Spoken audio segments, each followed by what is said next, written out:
Hi friends, வணக்கம் and welcome to எங்கள் வீட்டு சமையல். நம்ம இன்றைக்கி வந்து சுவையும் சத்தும் மிகுந்த பீட்ரூட் பொரியல் எப்படி பண்ணணுன்றது தான் பார்க்க போகிறோம். இந்த பீட்ரூட்டில் வந்து நிறைய சத்து இருக்குது. இதில் வந்து ஃபைபர் கண்டென்ட் எக்கச்சக்கமாக இருக்குது.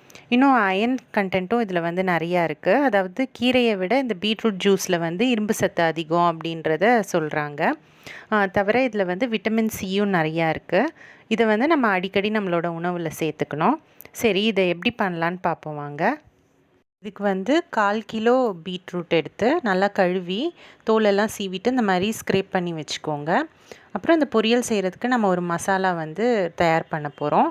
அதுக்கு வந்து நீங்கள் வாணலியில் ஒரு 2 ஸ்பூன் அளவுக்கு உளுந்து சேர்த்துக்கோங்க. உளுந்து சேர்த்து அதை நல்லா வறுத்துக்கோங்க. உளுந்து வந்து நல்லா செவக்க வறுபட்டோன்னே 1 ஸ்பூன் அளவுக்கு சோம்பு சேர்த்து அதையும் அது கூடவே வறுத்துக்கோங்க.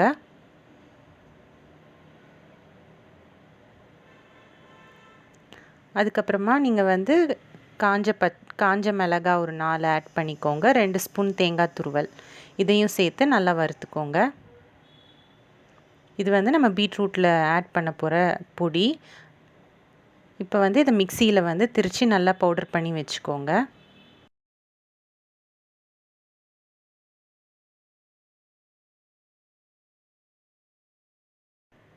நெக்ஸ்ட்டு வாணலியில் வந்து கொஞ்சமாக எண்ணெய் போட்டு கடுகு ஆட் பண்ணி கடுகு வெடித்தோன்னே உளுத்தம்பருப்பு கருவேப்பிலை சேர்த்துக்கோங்க. பொடியாக நறுக்கின வெங்காயம் 1 சேர்த்துக்கோங்க. இது வந்து நல்லா வதக்கிக்கோங்க.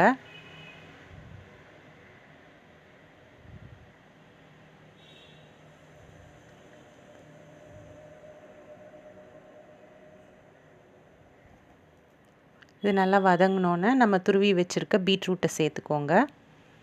சேர்த்து அதை நல்லா கிளறி விட்டுக்கோங்க. பீட்ரூட்டில் இருக்க அந்த தண்ணி சத்தெல்லாம் ஃபஸ்ட்டு வெளியில் வரும். சிம்லேயே வச்சு பண்ணுங்கள். மஞ்சத்தூள் ஆட் பண்ணிக்கோங்க. தேவையான அளவு உப்பும் சேர்த்துக்கோங்க.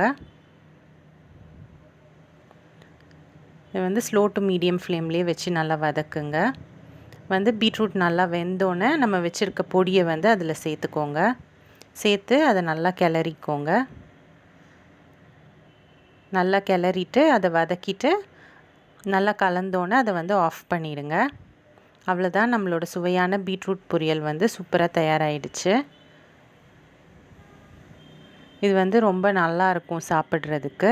ரொம்ப சத்தும் கூட. ரொம்ப சிம்பிளான ரெசிபி தான். ஸோ கண்டிப்பாக ட்ரை பண்ணுங்கள். ட்ரை பண்ணிவிட்டு உங்களோட ஃபீட்பேக்கை எங்களுக்கு கமெண்ட்ஸில் போடுங்க. இந்த வீடியோ உங்களுக்கு பிடிச்சிருந்ததுன்னா லைக் பண்ணுங்கள், ஷேர் பண்ணுங்கள், சப்ஸ்கிரைப் பண்ணுங்கள். மறக்காமல் பெல் பட்டனையும் டேப் பண்ணுங்கள். அப்போ தான் எங்களோட ரெகுலர் அப்டேட்ஸ் உங்களுக்கு வந்து சேரும். தேங்க்யூ.